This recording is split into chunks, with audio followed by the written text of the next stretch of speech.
Hey, what's up? This is Gabriel here with another computer tip.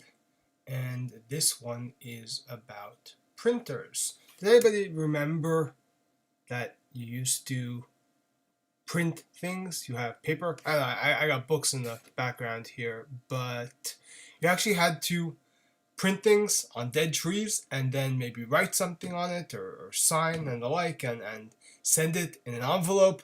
Yeah, actually, you do still have to do this. And turns out that the paperless office has just made, especially now with the coronavirus pandemic, more and more things that we actually have to print. So in this short video, I'm going to talk to you a bit about selecting a printer, what you might want to think about, and the various options. So today, all of the printers on the market are compatible with the main computer system, so Windows, Macintosh, Linux, for those aficionados out there.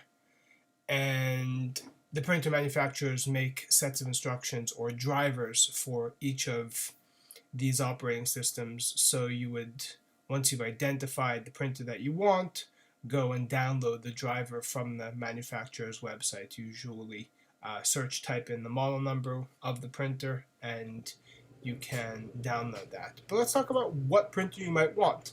There are basically two technologies, inkjet and laser, in the market. And now laser printing is not that a laser burns a hole in the page, but it actually engraves an image in a toner, and that toner prints on or transfers the image onto a piece of paper. Whereas inkjet, you actually have little ink cartridges and they spray ink onto the paper.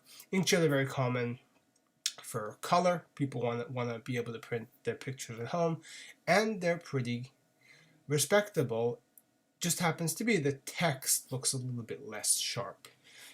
But laser, traditionally they were for businesses and where people want really crisp text.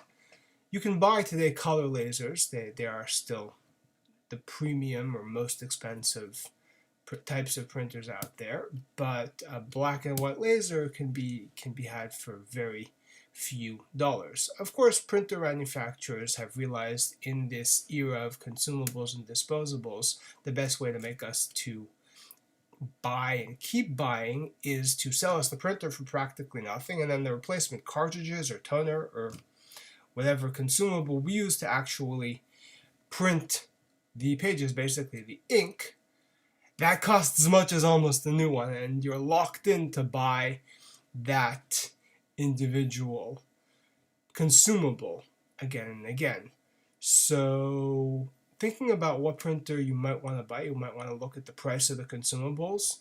You might also want to look at color versus black and white, like I mentioned before.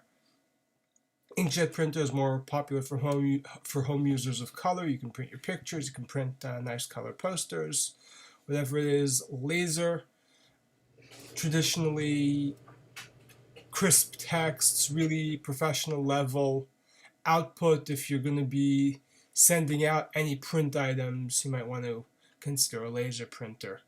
The other thing is that many of the printers today come with printers, scanners, fax, that type of additional functionality that you might want. And depending on what you're going to use a printer, do you need a scanner? Do you want a dedicated scanner? Do you want an all-in-one? How comfortable are you using all of these different tools can guide your selection.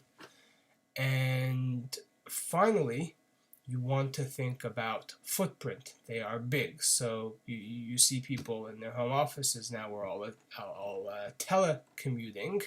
People stack them up on old milk cartons or on old filing cabinets.